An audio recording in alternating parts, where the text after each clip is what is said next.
Had the Martians aimed only at destruction, they might on Monday have annihilated the entire population of London, as it spread itself slowly through the home counties. Not only along the road through Barnet, but also through Edgware and Waltham Abbey, and along the roads eastward to Southend and Shoeburyness, and south of the Thames to Deal and Broadstairs, poured the same frantic rout. If one could have hung that June morning in a balloon in the blazing blue above London, every northward and eastward road running out of the tangled maze of streets would have seemed stippled black with the streaming fugitives, each dot a human agony of terror and physical distress. I have set forth at length in the last chapter my brother's account of the road through Chipping Barnet, in order that my readers may realize how that swarming of black dots appeared to one of those concerned. Never before in the history of the world had such a mass of human beings moved and suffered together. The legendary hosts of Goths and Huns, the hugest armies Asia has ever seen, would have been but a drop in that current. And this was no disciplined march. It was a stampede gigantic and terrible, without order and without goal. 6 million people, unarmed and unprovisioned, driving headlong. It was the beginning of the rout of civilization, of the massacre of mankind. Directly below him the balloonist would have seen the network of streets far and wide, houses, churches, squares, crescents, gardens, already derelict, spread out like a huge map, and in the southward blotted. Over Ealing, Richmond, Wimbledon, it would have seemed as if some monstrous pen had flung ink upon the chart. Steadily, incessantly, each black splash grew and spread, shooting out ramifications this way and that, now banking itself against rising ground, now pouring swiftly over a crest into a new-found valley, exactly as a gout of ink would spread itself upon blotting paper. And beyond, over the blue hills that rise southward of the river, the glittering Martians went to and fro, calmly and methodically spreading their poison cloud over this patch of country, and then over that, laying it again with their steam jets when it had served its purpose, and taking possession of the conquered country. They do not seem to have aimed at extermination so much as at complete demoralization and the destruction of any opposition. They exploded any stores of powder they came upon, cut every telegraph, and wrecked the railways here and there. They were hamstringing mankind. They seemed in no hurry to extend the field of their operations, and did not come beyond the central part of London all that day. It is possible that a very considerable number of people in London stuck to their houses through Monday morning.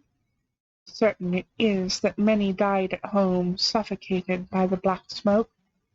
Until about midday the Pool of London was an astonishing scene. Steamboats and shipping of all sorts lay there, tempted by the enormous sums of money offered by fugitives, and it is said that many who swam out to these vessels were thrust off with boat-hooks and drowned. About 1 o'clock in the afternoon, the thinning remnant of a cloud of the black vapour appeared between the arches of Blackfriars Bridge, and that the pool became a scene of mad confusion, fighting, and collision, and for some time a multitude of boats and barges jammed in the northern arch of the Tower Bridge, and the sailors and lightermen had to fight savagely against the people who swarmed upon them from the river-front. People were actually clambering down the piers of the bridge from above. When, an hour later, a Martian appeared beyond the clock-tower and waded down the river, nothing but wreckage floated above Limehouse. Of the falling of the fifth cylinder I have presently to tell. The sixth star fell at Wimbledon. My brother, keeping watch beside the women in the chaise in a meadow, saw the green flash of it far beyond the hills. On Tuesday the little party, still set upon getting across the sea, made its way through the swarming country towards Colchester. The news that the Martians were now in possession of the whole of London was confirmed. They had been seen at Highgate, and even, it was said, at Neasden, but they did not come into my brother's view until the morrow. That day the scattered multitudes began to realize the urgent need of provisions. As they grew hungry, the rights of property ceased to be regarded. Farmers were out to defend their cattle sheds, granaries, and ripening root crops with arms in their hands. A number of people now, like my brother, had their faces eastward, and there were some desperate souls even going back towards London to get food. These were chiefly people from the northern suburbs, whose knowledge of the Black Smoke came by hearsay.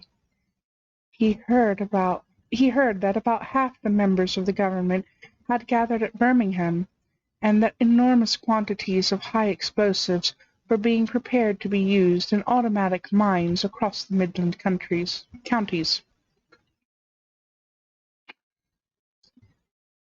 He was also told that the Midland Railway Company had replaced the desertions of the first day's panic, had resumed traffic, and was running northward trains from St. Albans to relieve the congestion of the home counties. There was also a placard in Chipping Ongar announcing that large stores of flour were available in the northern towns, and that within 24 hours bread would be distributed among the starving people in the neighbourhood. My leg itches. But this intelligence did not deter him from the plan of escape he had formed, and the three pressed eastward all day, and heard no more of the bread distribution than this promise. Nor, as a matter of fact, did anyone else hear more of it. That night fell the seventh star, falling upon Primrose Hill. It fell while Miss Elphinstone was watching, for she took that duty alternate with my brother. She saw it.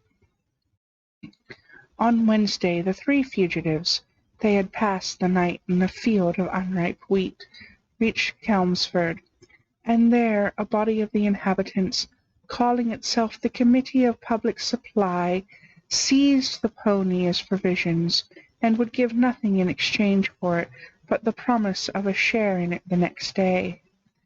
Here there were rumours of Martians at Epping, and news of the destruction of Waltham Abbey powder mills in a vain attempt to blow up one of the invaders. People were watching for Martians here from the church towers. My brother, very luckily for him as it chanced, preferred to push on at once to the coast rather than wait for food, although all three of them were very hungry. By midday they passed through Tillingham, which, strangely enough, seemed to be quite silent and deserted, save for a few furtive plunderers hunting for food. Near Tillingham they suddenly came in sight of the sea, and the most amazing crowd of shipping of all sorts that it is possible to imagine. For after the sailors could no longer come up the Thames, they came on to the Essex coast, to Harwich and Walton and Clacton, and afterwards to Foulness and Shoebury, to bring off the people. They lay in a huge sickle-shaped curve that vanished into mist at last towards the Naze. Close inshore was a multitude of fishing smacks, English, Scotch, French, Dutch, and Swedish, steam launches from the Thames, yachts, electric boats, and beyond were ships of a larger burden, a multitude of filthy colliers, trim merchantmen, cattle ships, passenger boats, petroleum tanks, ocean tramps, an old white transport even, Neat white and grey liners from Southampton and Hamburg, and along the blue coast across the Blackwater my brother could make out dimly a dense swarm of boats chattering with the people on the beach, a swarm which also extended up the Blackwater almost to Malden.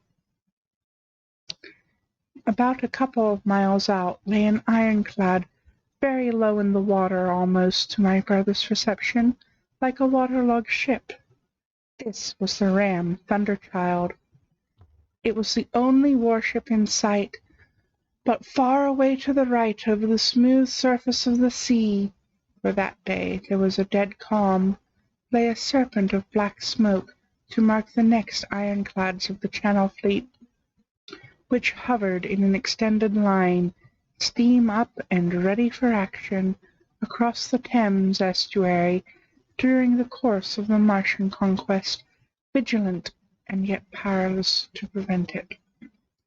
At the sight of the sea, Mrs. Elphinstone, in spite of the assurances of her sister-in-law, gave way to panic.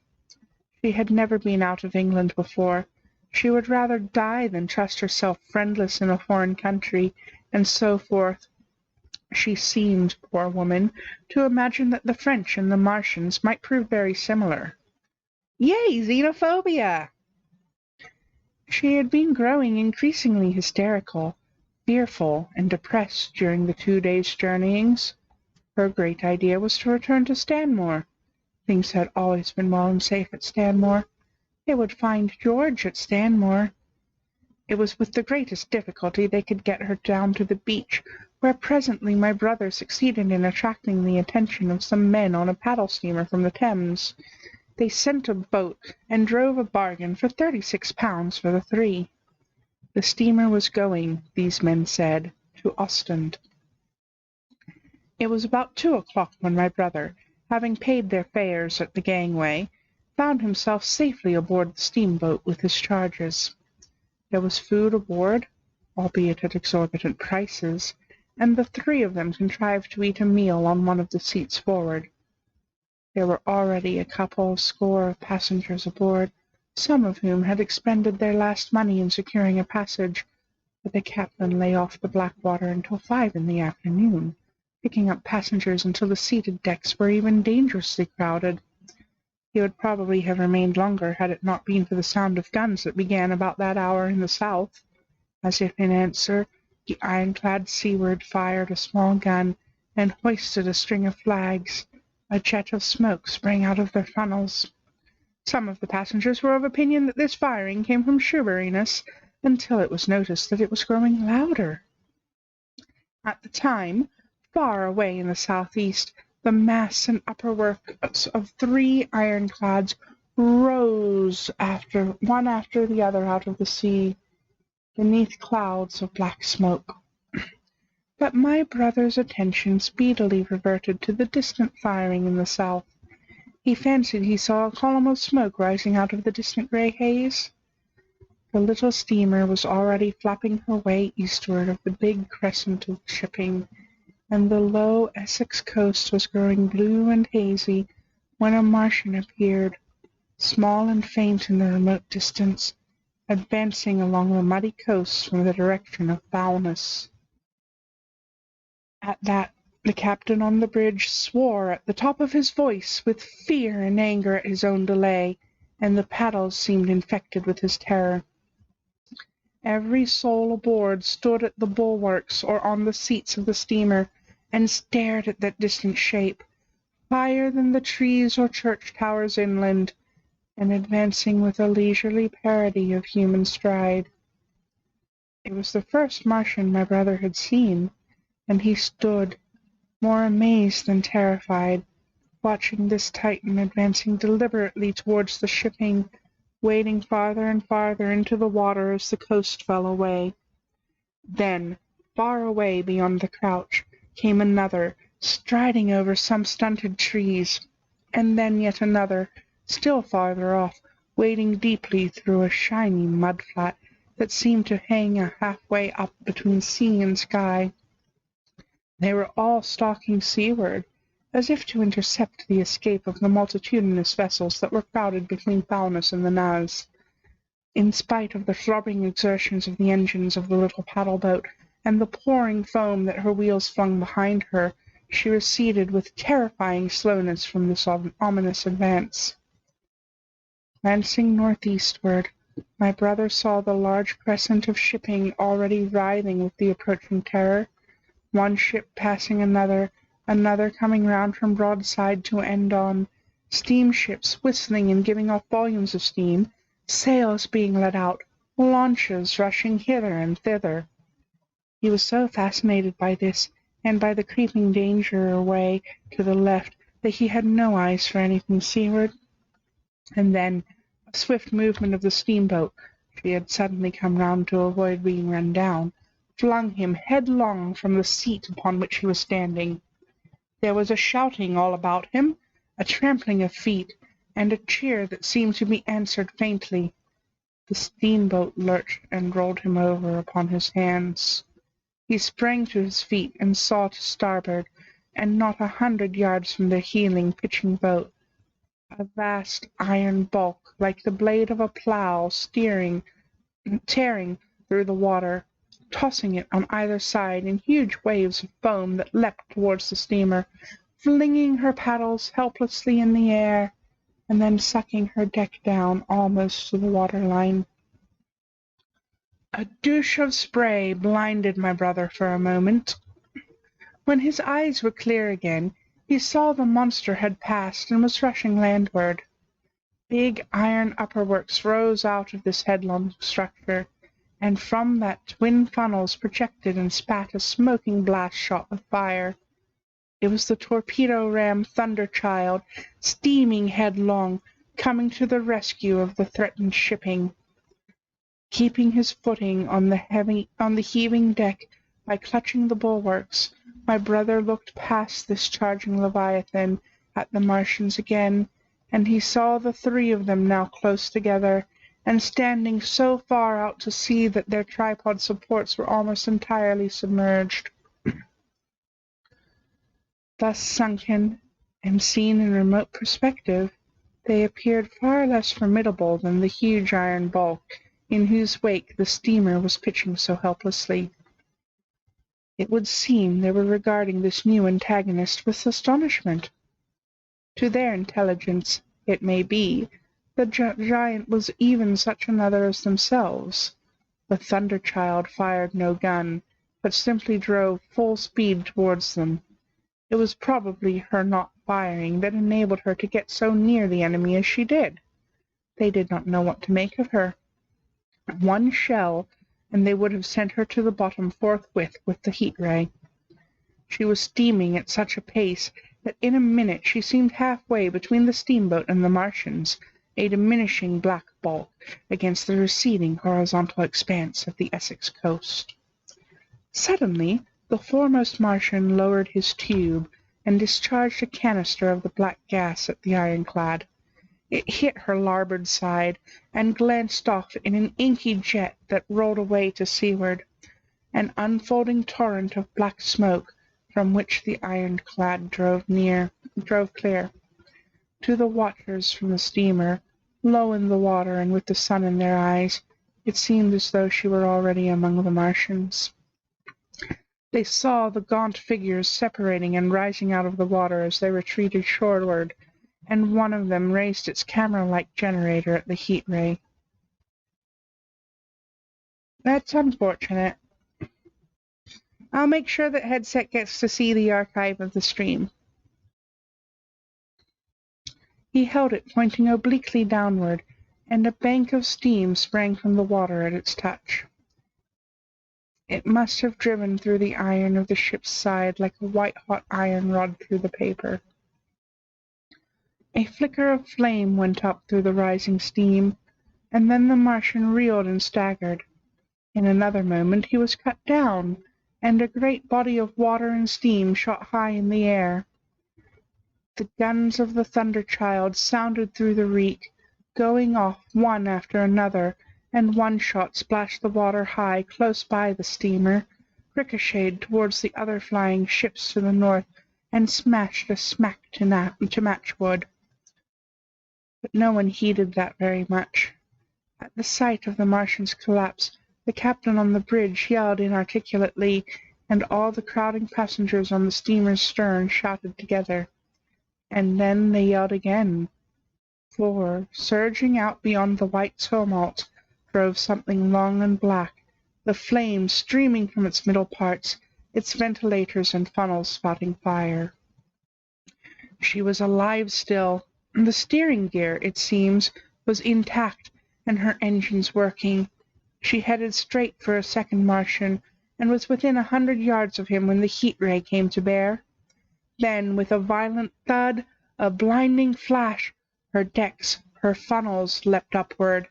The Martian staggered with the violence of her explosion, and in another moment the flaming wreckage, still driving forward with the impetus of its pace, had struck him and crumpled him up like a thing of cardboard. My brother shouted involuntarily. A boiling tumult of steam hit everything again. "Two!" yelled the captain. Everyone was shouting. The whole steamer, from end to end, rang with frantic cheering that was taken up first by one and then by all, in the crowding multitude of ships and boats that was driving out to sea. The steam hung upon the water for many minutes, hiding the third Martian and the coast altogether. And all this time the boat was paddling steadily out to sea and away from the fight. And when at last the confusion cleared, the drifting bank of black vapor intervened, and nothing of the Thunder Child could be made out, nor could the third Martian be seen. But the ironclads to seaward were now quite close, and standing in toward shore past the steamboat. The little vessel continued to beat its way seaward, and the ironclads receded slowly towards the coast, which was hidden still by a marbled bank of vapor, part steam, part black gas, eddying and combining in the strangest way. The fleet of refugees was scattering to the northeast. Several smacks were sailing between the ironclads and the steamboat. After a time, and before they reached the sinking cloud bank, the warships turned northward, and then abruptly went about and passed into the thickening haze of evening southward. The coast grew faint, and at last indistinguishable amid the low banks of clouds that were gathering about the sinking sun. Then suddenly out of the golden haze of the sunset came the vibration of guns, and a form of black shadows moving.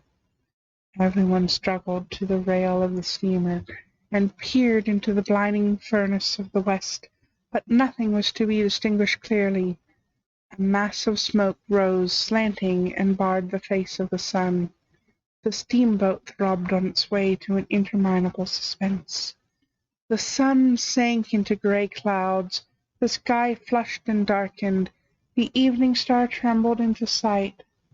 It was deep twilight when the captain cried out and pointed. My brother strained his eyes. Something rushed up into the sky out of the grayness, rushed slantingly upwards and very swiftly into the luminous clearness above the clouds in the western sky. Something flat and broad and very large, that swept round in a vast curve, grew smaller, sank slowly, and vanished again into the grey mystery of the night. As it flew, it rained down darkness upon the land. That is the end of Book 1.